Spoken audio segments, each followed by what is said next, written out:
1986 में एक evolutionary psychologist doctor David हस ने अलग अलग कल्चर के कई सौ लोगों पर एक स्टडी करी। इस स्टडी में वो ये देखना चाहते थे कि लोग किन प्रेफरेंसेस के बेसिस पर अपनी मेट्स चूज करते हैं और उनकी चॉइसेस किस तरह से एवोल्यूशनरी प्रेशर की वजह से इम्पेक्टेड होती है। अब हर इंसान की प्रेफरेंसेस अलग अलग होती हैं, पर फिर भी कुछ ऐसे कॉमन ट्रेट्स हैं जो हर मेल या फीमेल अपने पार्टनर में ढूंढते हैं। इस स्टडी में पार्टिसिपेंट्स को अपने पोटेंशियल मेट की कैरेक्टरिस्टिक्स को रैंक करने को बोला गया। ज़्यादातर चीज़ें जो हर कल्चर के लोगों में दिखी वो थी financial prospects, physical attractiveness, education, kindness, intelligence. Females ने financially stable, social status, kindness और फिजिकल स्ट्रेंथ वाले मैन को चुना। इसका रीज़न ये है, शुरू से एक चीज़ रही है, जब भी कोई फीमेल माँ बनती है तो उसे ही अपने बच्चे की एक लंबे टाइम तक केयर करनी होती है। वो फूड, शेल्टर और प्रोटेक्शन के लिए अपने पार्टनर पर ही डिपेंडेंट होती है। इसलिए एक अच्छे रिसोर्स गैदरर का होना उनके सर्वाइवल को इंश्योर करता था।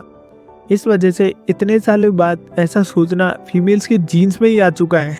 वही मेल्स ने जो चीज़ें प्रेफर करी वो थी physical attractiveness, women who were younger than them, physical traits such as clear skin, healthy body weight, waist to hip ratio around 0.7। ये सारे साइंस है हाई फर्टिलिटी के, क्योंकि पहले के टाइम पर बच्चों को जानवरों से खतरा रहता था। तो इस टाइम पर अगर वो फिजिकली स्ट्रॉन्ग है और उनका इम्यून सिस्टम अच्छा है तो उनके सर्वाइवल के चांसेस ज़्यादा होंगे। अब ये जो लोग बोलते हैं कि लव अनकंडीशनल होता है, ये हमारा सोशल स्टेटस, अचीवमेंट्स कुछ नहीं देखता, प्यार तो प्यार के बदले में सिर्फ प्यार ही देखता है, तो क्या ये लोग सही में ऐसा सोचते हैं? लड़कों को हमेशा लगता है कि they have to be success. औरतों को ऐसा कुछ नहीं चाहिए। We just want to be loved, that's all. जैसा कि आपने अधिकतर लोगों को बोलते हुए सुना होगा कि प्यार एक रैंडम डिसीजन है, ये सोच समझ कर नहीं किया जाता है, यूं ही किसी से भी हो जाता है। या फिर एक सोचा समझा लॉजिकल डिसीजन है जिसमें सबको पता है कि उन्हें किससे प्यार करना है। शायद लोग यूं ही झूठ बोले जा रहे हैं। हम चाहे तो पता कर सकते हैं। हम में से ज़्यादातर लोगों ने लव जैसी चीज़ को जाना है मूवीज़ से।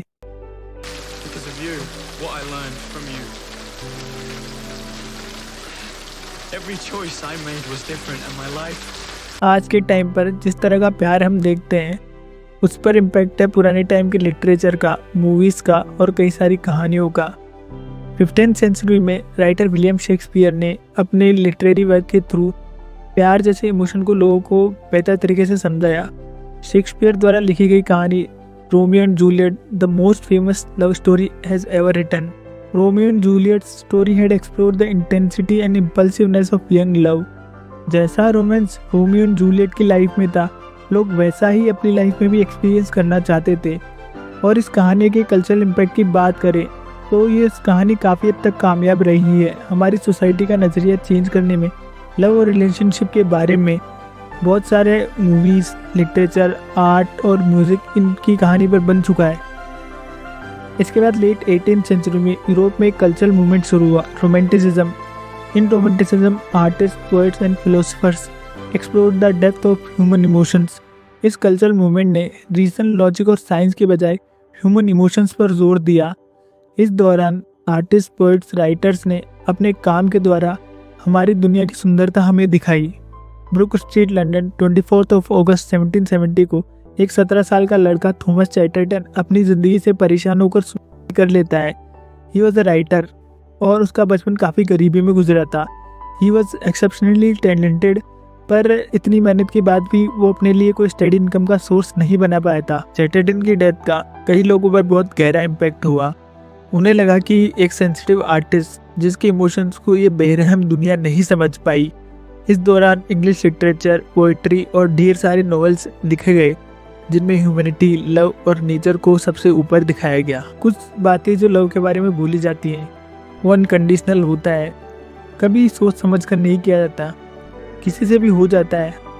ये बातें पूरी तरह से सही नहीं है। अगर आप अलग अलग स्टडीज़ का डेटा देखोगे तब आपको पता चलेगा कि लोग अपने पार्टनर्स काफ़ी सोच समझ कर चुनते हैं। 1959 में दो सोशल साइकोलॉजिस्ट जॉन टीबो और हैरोल्ड केली ने अपनी एक book the social psychology of groups में एक थ्योरी पब्लिश की, सोशल एक्सचेंज थ्योरी। ये थ्योरी लोगों के रिलेशनशिप में कॉस्ट और बेनिफिट्स का एनालिसिस करती थी। इस थ्योरी में उन्होंने समझाया कि कैसे लोग एक दूसरे के साथ रिलेशनशिप में होते हैं तब वो रिवॉर्ड्स और बेनिफिट्स का एनालिसिस करते हैं। इनकी स्टडी बताती थी कि कैसे लोग अपने रिलेशनशिप्स में कॉस्ट और रिवॉर्ड्स का ध्यान रखते हैं, मतलब कितना उन्हें देना पड़ रहा है और उसके बदले में उन्हें कितना मिल रहा है। अब अगर हम रिवॉर्ड्स की बात करें तो ये रिवॉर्ड्स कई तरह के हो सकते हैं और हर किसी के लिए अलग अलग हो सकते हैं। किसी के लिए इमोशनल सपोर्ट हो सकता है, अफेक्शन हो सकता है, किसी के लिए सोशल स्टेटस हो सकता है, फाइनेंशियल रिसोर्सेज हो सकते हैं। इन रिवॉर्ड्स की कॉस्टिंग होती है time, effort, emotional strain, financial expenses. इन्हीं चीज़ों के आधार पर लोग कंपैरिजन करते हैं कि उन्हें कितना मिल रहा है और बदले में उन्हें कितना देना पड़ रहा है। अगर उनकी एक्सपेक्टेशंस पूरी हो रही है, मतलब जितना वो चाहते हैं उतना उन्हें मिल रहा है, तो वो सेटिस्फाई रहते हैं, उनके रिलेशनशिप्स हेल्दी रहते हैं। और अगर लोगों की एक्सपेक्टेशंस नहीं पूरी हो पा रही है, मतलब उन्हें देना तो ज़्यादा पड़ रहा है, ज़्यादा एफर्ट लगाना पड़ रहा है, लेकिन उसके बदले में उन्हें कुछ कम ही मिल रहा है, तो वो डिससेटिस्फाई होने लगते हैं। और अगर इन कंडीशंस में उनके पास कोई दूसरा है जो उन्हें ज़्यादा अपीलिंग लगता है, तो हो सकता है उसके पास चले जाएं। इसका मतलब है the net results of rewards minus cost of relationship. If the outcome is positive then they will stay committed, और if the outcome is negative तो वो कोई और दूसरा ऑप्शन देखने लगेंगे।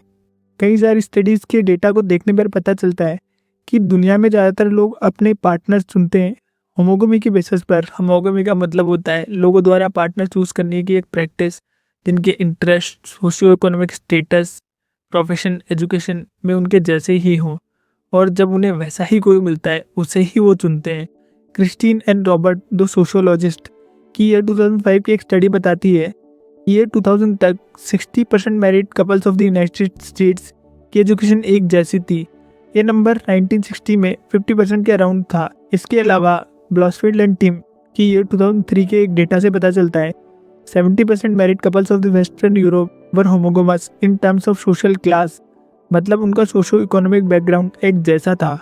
इसके अलावा सोशल एंड कल्चरल होमोगमी, बहुत सारे लोग उन लोगों को अपना पार्टनर बनाते हैं जो उनके सेम रिलीजन के हो या सेम कल्चर के हों और उनके सोशल सर्कल में एक्सेप्टेबल हों, मतलब उनके फैमिली और फ्रेंड्स द्वारा उन्हें एक्सेप्ट किया जाना चाहिए। इसके अलावा the big 5 personality traits, openness, consciousness, extraversion, agreeableness, neuroticism, ये भी इम्पोर्टेंट रोल प्ले करते हैं पार्टनर की चॉइस में।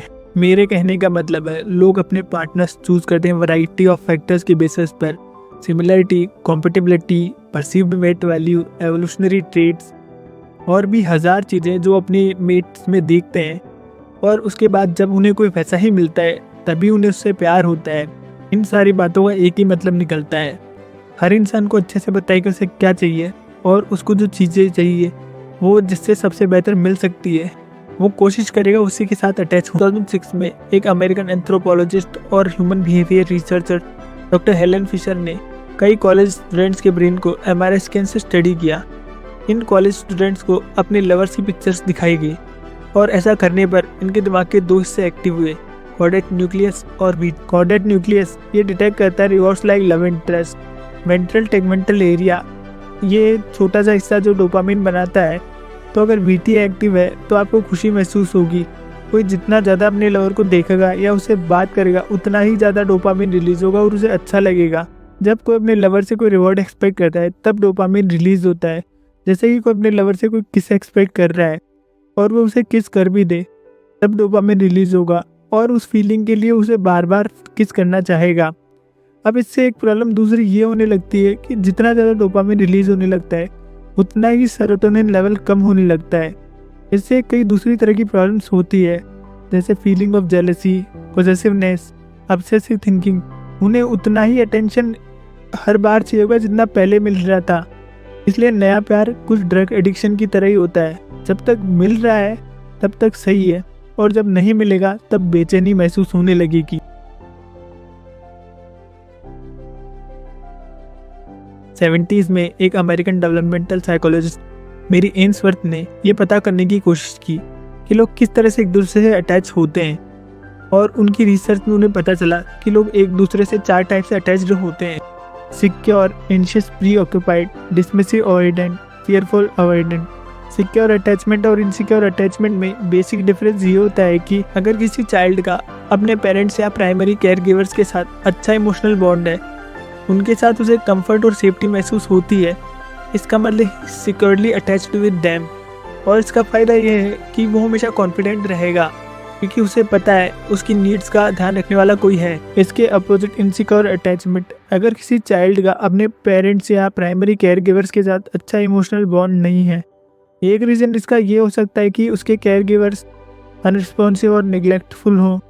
तो ऐसे चाइल्ड में अनसर्टेनिटी डेवलप होने लगेगी, उसे अपनी बात करने में डर लगेगा कि उसकी बात सुनी जाएगी या नहीं। फियर, एंजाइटी और इनकन्सिस्टेंसी उसके रिलेशनशिप में रहेगी, मतलब द चाइल्ड इज इनसिक्योरली अटैच्ड। मेरी एंसवर्थ ने अपनी एक स्टडी स्ट्रेंज सिचुएशन में चाइल्ड और उनके पेरेंट्स के साथ उनके रिलेशनशिप को ऑब्जर्व करा। उन्हें पता चला कि जो बच्चे अपने माँ बाप के साथ सिक्योरली अटैच्ड थे, फ्यूचर में भी उनके रिलेशनशिप्स हेल्दी थे और वो काफ़ी इमोशनली स्टेबल थे। इसके अपोजिट जो बच्चे अपने माँ बाप के साथ इनसिक्योरली अटैच थे, उनके आगे के रिलेशनशिप में भी प्रॉब्लम आती थी। इसको एक एग्जांपल से समझते हैं। जॉन और कैथरीन के 2 बच्चे हैं, जैक और स्टेफनी। दोनों बहुत अच्छे माँ बाप हैं जो कि अपने बच्चों का काफ़ी ध्यान रखते हैं। जब स्टेफनी 3 साल की होती है तब उसके फादर की डेथ हो जाती है और सारी रिस्पॉन्सिबिलिटीज़ उसकी माँ कैथरीन पर आ जाती है। वो एक हार्ड वर्किंग वूमन है और अपने बच्चों का काफ़ी ध्यान रखेंगी। अब जैक के लिए कुछ भी चेंज नहीं हुआ है। उसे पता है कि उसकी मम्मा के पास उसके लिए उतना टाइम नहीं है जितना पहले था, पर उसकी मम्मा उसे अभी भी उतना ही प्यार करती है, मतलब he is securely attached to his mom. इसके अपोजिट स्टेफनी को अब लगता है कि उसकी मम्मा उसकी तरफ ध्यान नहीं दे रही और वो उसका अटेंशन अपनी तरफ करने के लिए कभी रोती है, कभी चिल्लाती है, और जब उसकी मॉम उसके रिएक्शंस पर रिएक्ट करती है तो she doesn't know how to show her true feelings. Stephanie को ये डर हमेशा बना रहेगा और उसकी आगे की लाइफ और उसके रिलेशनशिप्स भी इससे इफेक्ट होंगे। लोगों को लगेगा स्टेफनी मूडी है, अनप्रेडिक्टेबल है। अब इतनी सारी चीज़ देखकर लोग आपस में कमेंट तो कर लेते हैं, फिर उन्हें थोड़े टाइम बाद लगता है कि उनका पार्टनर उनके लिए सही नहीं है, वो उन्हें कभी समझ ही नहीं सकता। आप उनके बिल्स भी पे कर रहे हो, उन्हें कॉम्प्लीमेंट भी कर रहे हो, उन्हें गिफ्ट्स भी दे रहे हो, लेकिन फिर वो आपसे ठीक बिहेव नहीं कर रहे हैं। अब सामने वाला सोचेगा कि इस आदमी के मन में चल क्या रहा है। इस बारे में 1992 में एक अमेरिकन ऑथर गैरी चैपमैन ने अपनी book the secret of love that lasts में बताया कि love has 5 different languages. Doctor Chapman बताते हैं कि ये सब इसलिए होता है क्योंकि हम अपने पार्टनर की लव लैंग्वेज नहीं समझ पाते। हम में से ज़्यादातर लोगों को यही लगता है कि जिन चीज़ों से हमें खुशी मिलती है और हम सामने वाले के लिए वही करेंगे तो उसको भी खुशी मिलेगी, लेकिन सही में ऐसा नहीं है। अगर आप अपने पार्टनर की लव लैंग्वेज नहीं समझ पा रहे हैं, ये कुछ ऐसा होगा कि कोई चाइनीज़ बंदा किसी ब्रिटिशर से चाइनीज़ लैंग्वेज में बात कर रहा है, उसे समझ नहीं आएगा कि वो कहना क्या चाह रहा है। ये 5 लैंग्वेजेस होती है: words of affirmation, acts of service, receiving gifts, quality time, physical touch. अब मैं यहाँ सबको डिटेल में एक्सप्लेन नहीं करूँ। वर्ड्स ऑफ एफर्मेशन, इसका मतलब होता है एक्सप्रेसिंग लव इन वर्ड्स। बहुत लोगों को आई लव यू कहना है सुनना पसंद होता है, या उन्हें कोई बात बात पर कॉम्प्लीमेंट करे। तो अगर आपको ये सब अच्छा लगता है तो this is your love language. और अगर आपको एक बार पता चल जाए कि आपके पार्टनर की यही लैंग्वेज है तो आपको उन्हें बार बार कॉम्प्लीमेंट करते रहना होगा। रिसीविंग गिफ्ट्स, अब ऐसे कुछ लोग होते हैं जिन्हें गिफ्ट देने में ही प्यार महसूस होता है, मतलब उस गिफ्ट की मॉनेटरी वैल्यू नहीं, उसकी थॉटफुलनेस और उसमें लगा हुआ एफर्ट। ऐसे लोगों को बर्थडेज, एनिवर्सरीज बहुत ज़्यादा याद रहती है, और अगर कोई गलती से भूल जाए तो बहुत ज़्यादा गुस्सा कर सकते हैं। ऐसे भी बाकी लव लैंग्वेजेस के बारे में आप कहीं जाके पढ़ सकते हैं।